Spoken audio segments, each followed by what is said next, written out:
नमस्कार दोस्तों।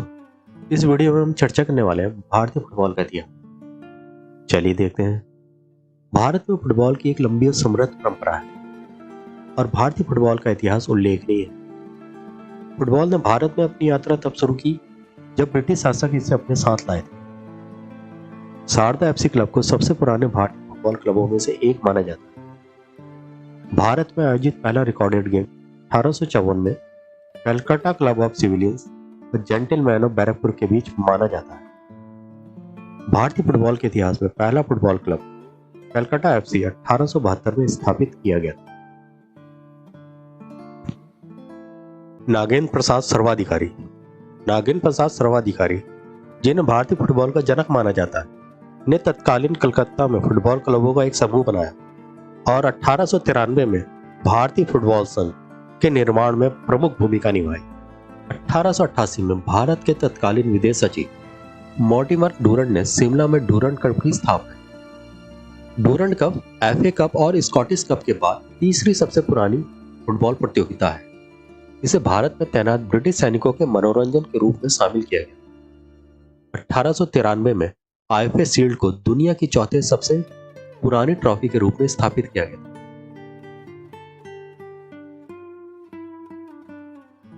1889 में भारत की सबसे पुरानी वर्तमान क्लब मोहन बागान एसी की स्थापना मोहन बागान स्पोर्टिंग क्लब के रूप में की गई थी। यह सेना के शासन में आने वाला पहला क्लब। 1890 के दशक के दौरान कलकत्ता एफसी, सोहा बाजार और आर्यन क्लब जैसे कई फुटबॉल क्लब कोलकाता में स्थापित किए गए। ग्लैडस्टोन कप, रेड्स कप और कूच विहार कप जैसे टूर्नामेंट भी इसी समय के आसपास शुरू हुए। मोहम्मडन स्पोर्टिंग क्लब कोलकाता की स्थापना 1891 में की गई। आरवी फर्ग्यूसन फुटबॉल क्लब की स्थापना 20 फरवरी 1899 को केरल के त्रिशूर में हुई थी और यह भारत के दक्षिण हिस्से में सबसे पुराना फुटबॉल क्लब था। क्लब का नाम कोच्चि पुलिस अधीक्षक आरवी फर्ग्यूसन के नाम पर रखा गया था। Club young mains football club के नाम से प्रसिद्ध था और 1900 के दशक की शुरुआत में केरल में फुटबॉल को बढ़ावा देने में इसने महत्वपूर्ण भूमिका निभाई। भारतीय फुटबॉल संघ आईएफए 1893 में स्थापित हुआ। हालांकि 1930 के दशक तक इसके बोर्ड में एक भी भारतीय नहीं। कई क्लबों की स्थापना की गई, अधिक फुटबॉल क्लब प्रतियोगिताएं शुरू की गई। भारतीय फुटबॉल के इतिहास में एक प्रमुख घटना 1911 में घटी, जब मोहन बागान एसी ने आईएफए शील्ड के फाइनल में ईस्ट यॉर्कशायर रेजिमेंट को 2-1 से हराया। यह पहली बार था जब किसी भारतीय टीम ने कोई बड़ा राष्ट्रीय टूर्नामेंट जीता। मोहम्मडन एसी ने 1934 में कलकत्ता फुटबॉल लीग जीती। किसी भारतीय क्लब द्वारा यह पहली लीग जीती गई। मोहम्मडन एसी ने यह क्रम 1938 तक जारी रखा। 1940 में डूरंट कप जीतने वाला मोहम्मडन एसी पहला भारतीय क्लब भी बन गया। भारतीय टीम का पहला ज्ञात आधिकारिक अंतर्राष्ट्रीय दौरा, जिसमें भारतीय और ब्रिटिश दोनों खिलाड़ी शामिल थे, 1924 में हुआ, जहां टीम का नेतृत्व महान भारतीय फुटबॉलर गुस्ताव पॉल ने किया था। भारत के पहले विदेशी अंतर्राष्ट्रीय फुटबॉल मैच की पुष्टि 1933 में सिलोन के खिलाफ होती है, जहां 1-0 के स्कोर के साथ मेजबान देश यह मैच जीत गया था। यह भारत का दूसरा अंतर्राष्ट्रीय दौरा था जहां गुस्ताव पॉल ने भारतीय टीम का नेतृत्व किया था। 4 जुलाई 1936 को चीनी टीम ने भारत का दौरा किया, जो कोलकाता में आयोजित किया गया था और मैच 1-1 से ड्रॉ रहा। विदेशों में कई भारतीय फुटबॉल क्लबों की सफलता के बाद 23 जून 1937 में ऑल इंडिया फुटबॉल फेडरेशन का गठन किया गया। 1940 के दशक में अरोड़ा फुटबॉल क्लब दक्षिण भारत का दूसरा सबसे पुराना क्लब केरल में बनाया गया था। इसका गठन ओल्लूर के फुटबॉल प्रेमी प्रशंसकों द्वारा किया गया था, जिन्होंने त्रिशूर से अपनी फुटबॉल यात्रा शुरू की थी। 1938 में भारत ने ऑस्ट्रेलिया का आधिकारिक दौरा किया था, जहां उन्होंने कई क्लबों और ऑस्ट्रेलियाई राष्ट्रीय टीम के खिलाफ मैच खेले।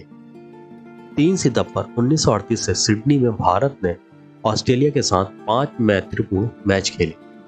सिडनी मैच में उन्होंने 5-3 से हार दे। दूसरा मैच ब्रिस्बेन में था, जहां मैच 4-4 से बराबरी पर रहा।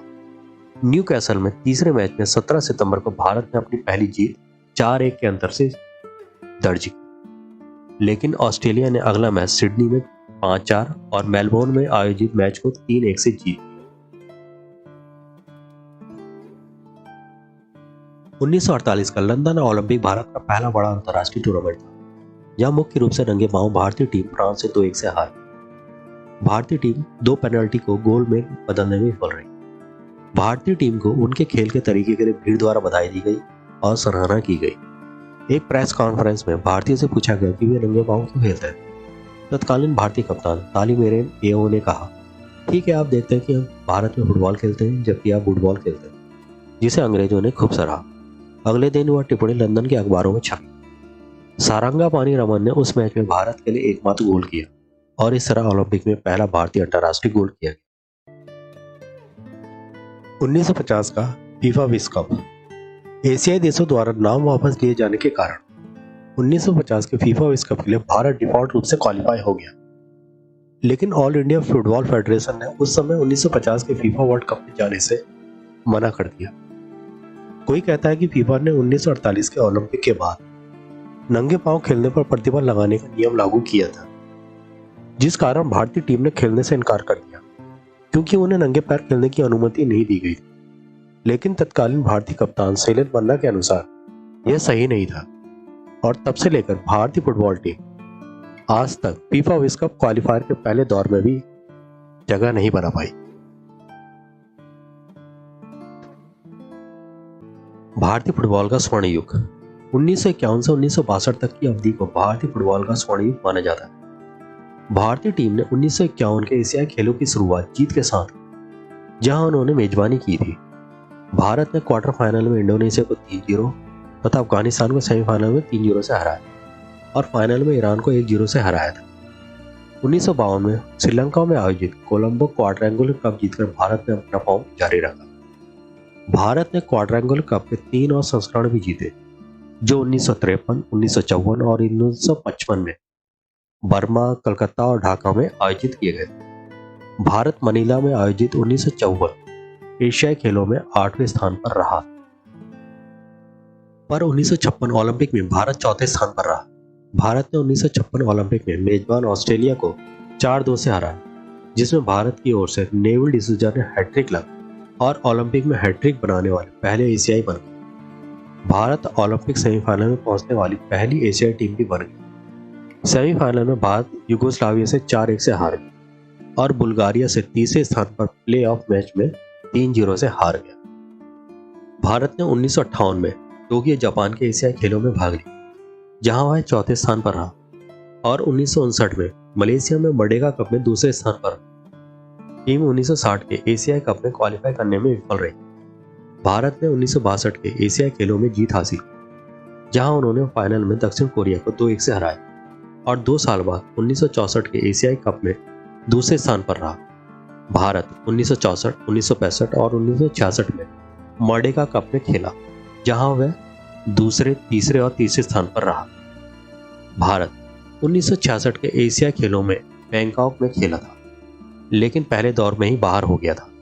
भारत ने 1970 के एशियाई खेलों में जापान को 1-0 से हराकर 3रा स्थान हासिल किया।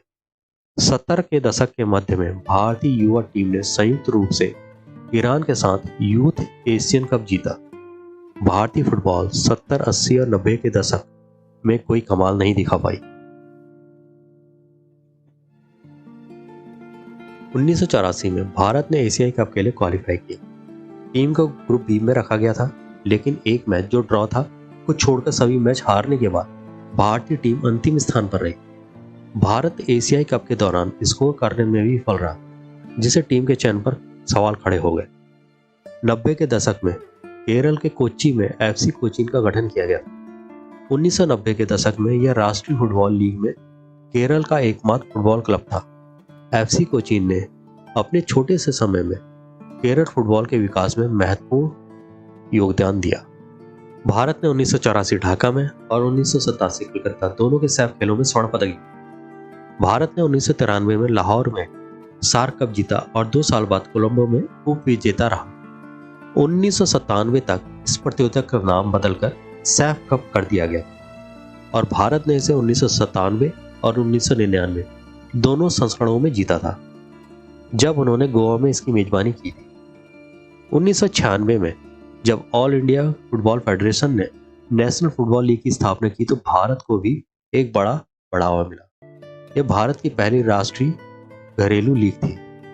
हालांकि भारत 2004 के एशिया कप के लिए क्वालिफाई करने में विफल रहा। सीनियर टीम ने 2003 के एफ्रो एशियाई खेलों में रजत पदक प्राप्त किया, जिसमें रवांडा और जिम्बाब्वे पर जीत के साथ फाइनल में उज्बेकिस्तान से 1-0 से हार गए।